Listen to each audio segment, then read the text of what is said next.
Oh my god, man. I'm not looking forward to the NFL playoffs to say the least. Do you want to know why? Because my Green Bay Packers can't make a fucking tackle, especially against Derrick Henry. Word fucking shit, man. It is what it is, though, to say the least. You didn't come for the football, you came for the wrestling, obviously. What is going on, everybody? Welcome to Lucas E. Allin Productions on YouTube and all audio platforms, Lucas E. Allin Show, with your AEW World End 2025 review. Yes, we're bringing back the reviews, so because I'm planning to do it all for this week. The reason I didn't do it the last couple of weeks or so, because basically all the shows been taped, seen as Raw, Dynamite, NXT, then NXT and Joe and SmackDown to say at least too. All taped shows, man. Nothing really happened on those shows to say at least. Alright, back to another series of YouTube uploads, your AEW World End 2025 review.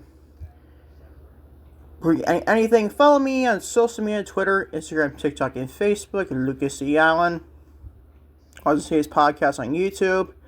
Hit the like button today's podcast. Hit the subscribe button if you've done so already. Turn the bell for our post notifications and upload on YouTube. And always leave a comment my AEW World End 2025 review to say the least. Watch on Spotify, do the same thing, leave me a comment as well.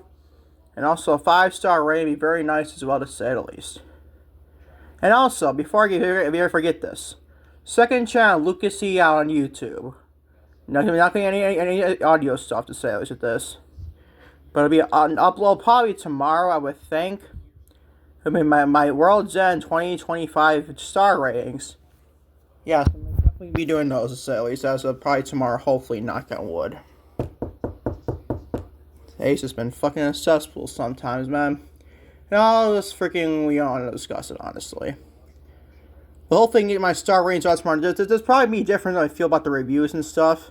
That's why I like to just the star ratings basically I feel about the matches and stuff from like World's End and stuff like that. It's just an example I'm gonna share tomorrow. Nothing to do with like the outcomes or nothing like that. It's basically how I feel with the match stuff. You know, different from the reviews, you get the obviously the critiques obviously about the booking beforehand and booking going into the match itself to say at least. So stay tuned in for that to say at least. We're gonna discuss your AEW World's End review right now, honestly. And starting with Kazuchika Okada. He defeats Konosuke Takeshita to move on to the finals of the Continental Classic, which also took place obviously the following night, following basically and towards the end of the show, obviously. One half is Kazuchika Okada defeats Konosuke Takeshita to start the show for the Continental Classic. I was kind of disappointed in this match, not gonna lie. From these two guys, we know how great Okada and Takeshita are. I was expecting a lot more from this match. I was kind of expecting a little bit more. I give it a B+, but it says how great these two guys are for a standards getting a B+. I didn't even like the match as much as what I thought of. I'm looking for another match, probably between the two men. Probably, bring a trilogy of matches. We can find with that to say at least. Between the two guys in the Don Callis family to say at least. The match was great. It was pretty good if you ask me. I wouldn't say it was great at all. But I gave it a B+. I was still expecting a lot better from these two. The last, 5 minutes or so was freaking pretty good, if you ask me. But, the first, half of the match, this ain't like Okada and Takeshita can do. I can tell you that right now. Just those two guys together were just not the greatest to begin in the match, to say at least. But I did pick up, the last 5 minutes in the match, to say at least. So I will be honest with that. But I gave us a B+. I'm probably right out come out with Okada win this. You make have to catch him on to the finals at all. Especially if there's going to be better implications for 2026. Hopefully not going over Tony Khan. Hopefully. Second time to knock on wood. I gave us a B+, not a bad match to start the show, but I also kind of expecting a lot better from these two. That's how great both guys are, if you ask me. Moving on to the best thing on the fucking show. Not a Continental Classic match. Jon Moxley. He defeats Kyle Fletcher to move on to the other part of the finals of the Continental Classic. Gave this an A-. This was freaking great. It should be an A if you think about it. I'm going to stick with my A- for right now. This match is free. It's probably arguably the best match of Jon Moxley all 2025. I'm not bullshitting when you guys say that. This is probably the best match that Moxley has had in all of 2025. Just saying. Just saying. Moxley is a great professional wrestler when he's not worried about the freaking bleeding almost every freaking match, it feels like. Not down about him against the blood factor. I just see sometimes AEW gets way out of hand with the complete opposite from WWE, where you don't get much blood. I mean, AEW, you get a ton of blood, to say the least. And I'm not as like sensitive with that, to say the least. Just sometimes I wish it was like done more properly in All Elite Wrestling. That's what I feel, in all honesty. But this match gets an A-. This was freaking great. Fletcher is he's going to be a breakout. He already broke out in 2025. He might be in contention for like potentially wrestle if I ever did a rankings or any like a wrestlers awards list. Which I realized we were originally going to do about that. I wasn't going to really do that for Wednesday for the last year, December. Or the last day of the month, December 31st. But I decided not to do it anymore because I was, this is kind of a last minute thing I thought about doing. So I might save that for my first ever awards list. Hopefully at the end of 2026 next year, to say the least. So stay tuned for that. I'll work on it throughout the whole year, if you ask me. But this match between Fletcher and Moxley gets an A-. It's a pretty fun match, if you ask me. Definitely a very fun match, if you ask me. Moving on to FTR. This match could be saved for the main event episode of Dynamite. Or even like in the beginning of the show for Dynamite. FTR, Dax Harwood and Castro to reign defend AEW Men's World Tag Team Champions. Defeat Bang Bang Gang in Chicago Street Fight, if you want to call it a street fight. To retain the AEW World Tag Team Championships. This gets a B-. I gotta be honest, ladies and gentlemen, this was not anywhere close to a street fight. Not even close. Were they fighting on the outside and stuff like that? Yes, I know shit. But that's not considered the street, bro. When I consider street fights, I mean, like, technically, you're literally, figuratively, you're fighting in the street. Like whatever, like, local downtown areas for Chicago, Illinois. I don't fucking know what that would be. Like, there's some sort of street in Chicago. This ain't no street fight. That's what I mean sometimes with street fights, man. You take that with a grain of salt. You really do. Like a Dave Meltzer 5-star rating, you take that with a grain of salt. Or Dave Meltzer report, to say at least. You basically take that with a grain of salt with these wrestling promoters. Between Tony Khan and Triple H. Even Vince McMahon did this in the past, too. That is what it is. I mean, the match was good, but like, it was solid, I would say. But not like the greatest. Give it a B-. Might be a little bit. I'm not saying it's generous. It feels like a fair grade. The match standpoint, it was okay, but I could take it or leave it. I mean, you might as well have this like a main event for Dynamite, man. Between this and like there are 2 other matches on this show, you can make it down to 6 matches. It is what it is, to say the least. But this gets a B-. It was a solid, okay tag team title match. But the next tag team match, I prefer more than this match. The next one had no stipulations. But still, man, this gets a B-, to say the least. Moving on to the said tag team match. The Babes of Wrath, Harley, Cameron, and Willow Nightingale. The reign defend AEW Women's World Tag Team Champions. Defeat my girl, the lovely Mercedes Moné. And she took another L to Willow Nightingale to pinfall. If the Babes of Wrath defeat Mercedes Moné and Athena to retain the AEW Women's World Tag Team Championships. Like I said in the previous match, the Bang Bang Gang and FTR, I prefer this match compared to the men's tag team match. I ain't bullshitting you. This gets a B. I didn't like the finish, Sasha Mercedes get another roll-up. I found the downfall storyline, but why the fucking roll-up, dude? It's okay if you do like every now and again, maybe every other match, fine, whatever. I don't personally prefer that, but still. But every freaking match Mercedes is losing is the roll-up. I get it's a flash pinfall, it's a lucky 1-2-3 count. We can at least come up with something more. We're creating the same freaking thing over and over, basically. I mean, it's like unique pinfalls to a pinfall ups, but not even that unique if you think about it. It's a little bit hard, by guys, sure, but the only critique I got of the Mercedes Moné downfall storyline. Oh no, I love it. I love the character work, the more possessed CEO gimmick Mercedes is possessing. I fucking love it. I fucking love it. She lost to Alex Windsor. She lost to Kris Statlander and lost to Red Velvet. The woman's on a losing streak just a little bit. Not much like it's a full for like a Kurt Hawkins WWE losing streak, but still.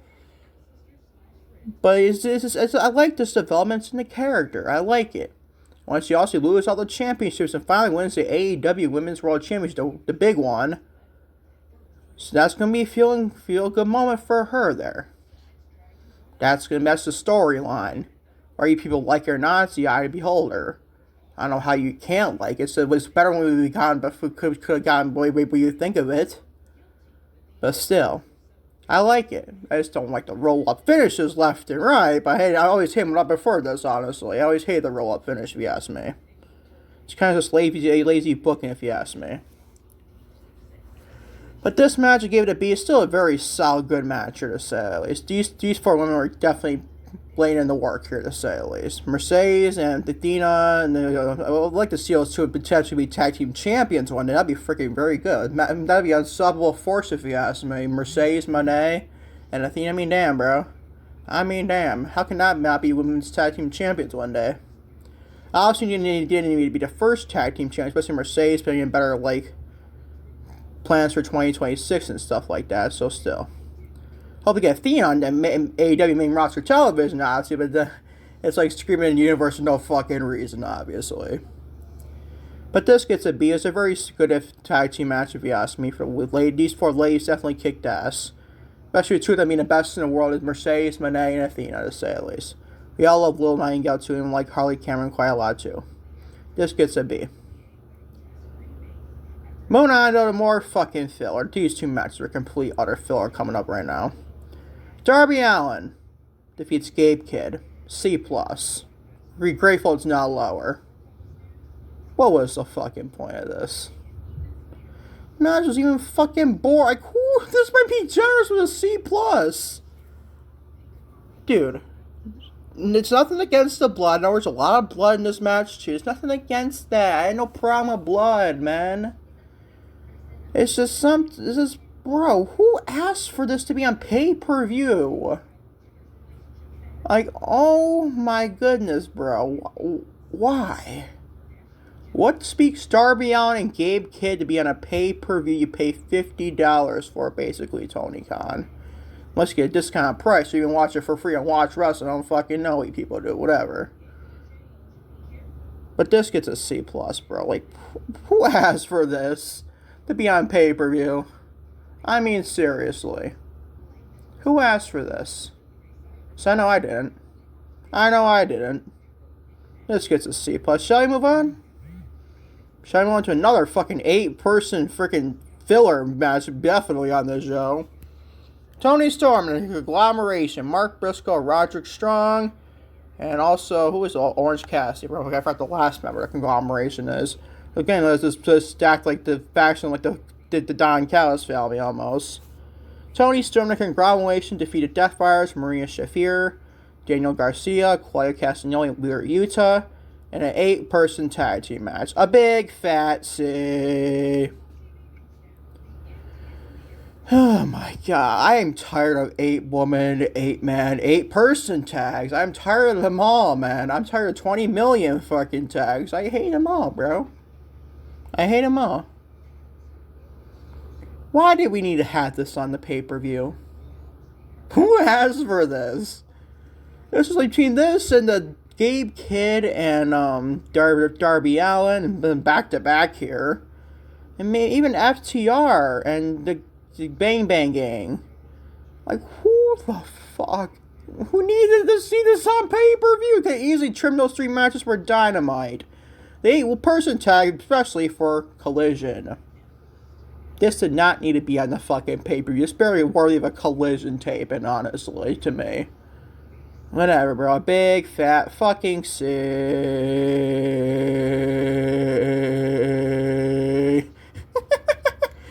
Oh my gosh. Shall we move on, though? Shall we move on? The Kris Statlander, ready to defend AEW Women's World Champion. I got to slam the Chicago crowd, even though I can't really slam him here. Kris Statlander, reigning to defend AEW Women's World Champion, defeats Jamie Hayter to retain the AEW Women's World Championship. Gave us a B minus. The match was solid, but I was kind of disappointed in that special match a little bit. Probably because the fucking crowd was too busy chanting Green Bay sucks. So obviously the Packers and Ravens took place that night. You had a head basically a World's End. And probably the Packers at that point lost to the Ravens, getting their asses kicked by Derrick Henry. Not just the Ravens, it was just Derrick Henry. It was Derrick Henry, let's be fucking real. Yeah, we're Chicago Bears fans. We're living rent-free with the Green Bay Packers, right? Yeah, I know. Yeah, I don't blame you, honestly, to a tad bit. We sucked on Saturday night with the fucking defense. God, do I miss Micah Parsons. God, do I miss Micah Parsons on their defense ball. God, man, that defense sucked shit on Saturday night, may I tell you. Didn't even watch the game. I could tell how fucking bad it is. You can tell the stats. Derrick Henry, 36 rushes for 216 yards and 4 touchdowns. Not 1, not 2, not 3, quattro, 4, to say the least. It was fucking embarrassing, man. But still, going back to this match, though, shall we be?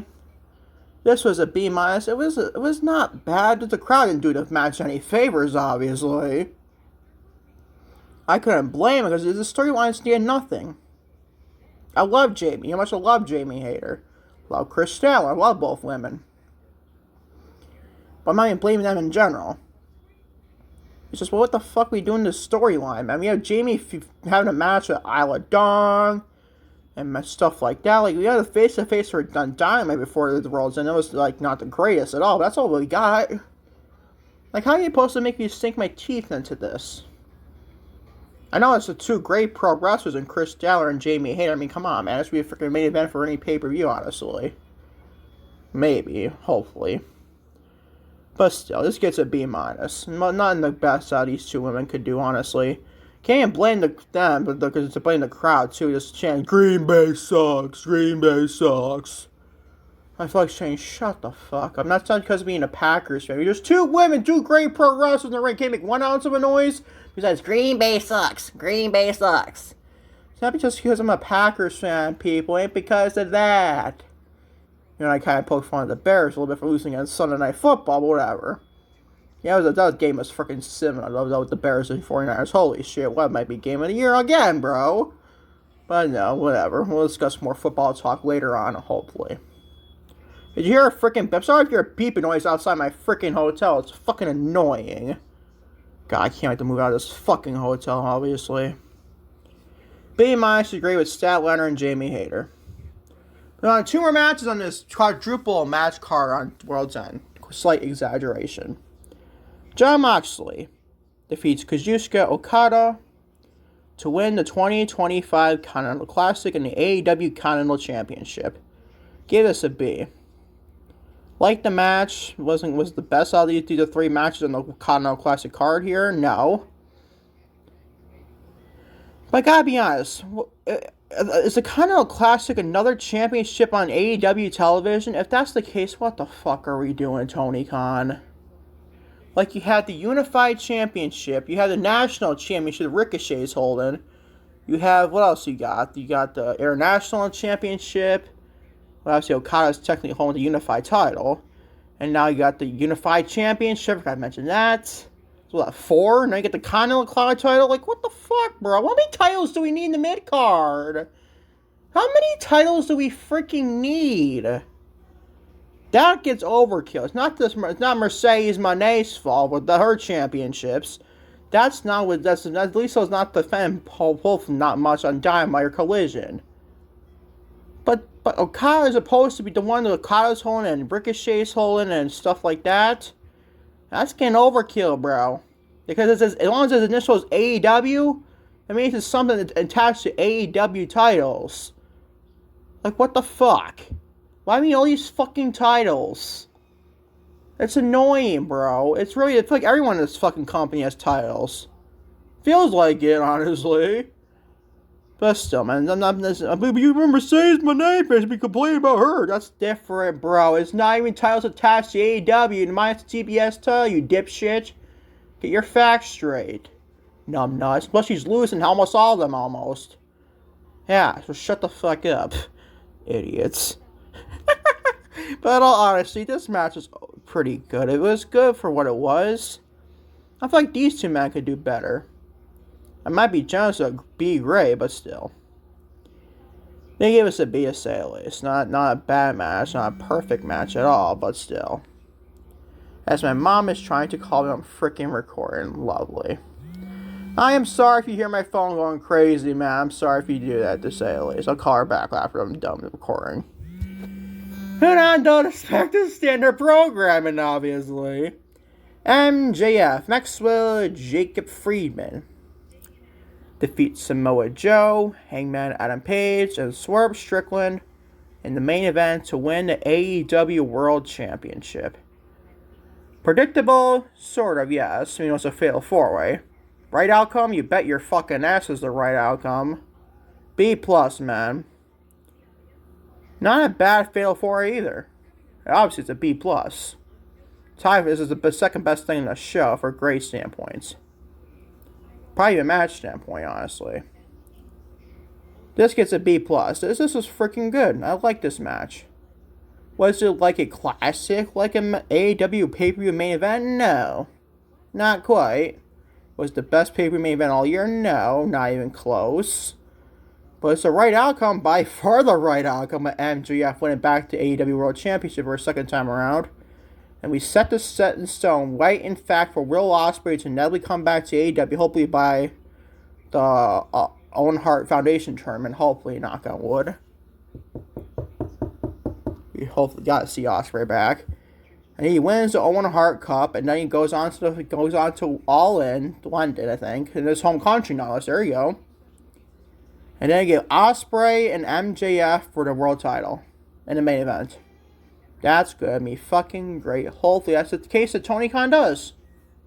That is your main event for Allin next year. Will Ospreay, return Will Ospreay against MJF for the World Championship for AEW. That's what you do. Then you can have matches around that. We only do around that is I Beholder. That's just one match off the top of my head for Allin next year from 2026.